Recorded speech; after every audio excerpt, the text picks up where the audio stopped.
Здравствуйте! Добро пожаловать на канал About Animals. Шармейн Киви – обычная женщина, проживающая в Южной Африке.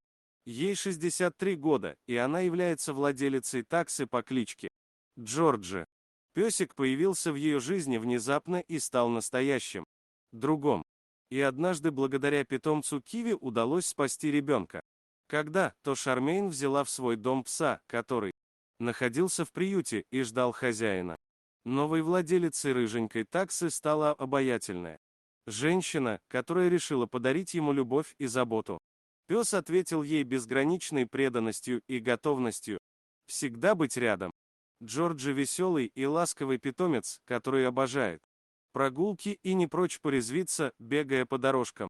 Кто бы мог подумать, что однажды наступит момент, когда пес отблагодарит человека за то, что ему подарили уют, тепло и заботу.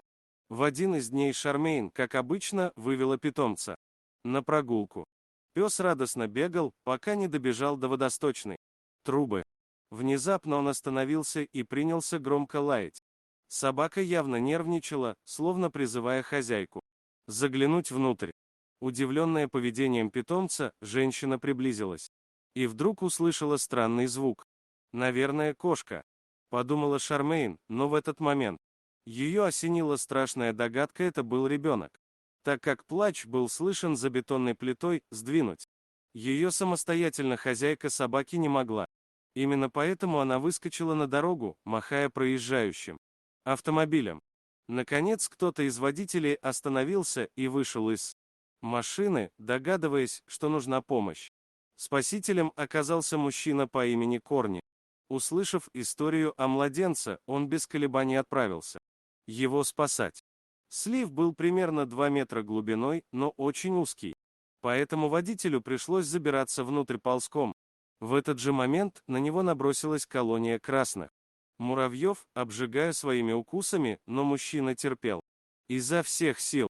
Увидев малышку, он сделал несколько снимков, понимая, что с находкой должна разбираться полиция, а потом вытащил кроху из водостока. Новорожденная была немедленно доставлена в больницу. Врачи обнаружили, что у нее респираторные проблемы и переохлаждение, но в целом это оказалась здоровая девочка.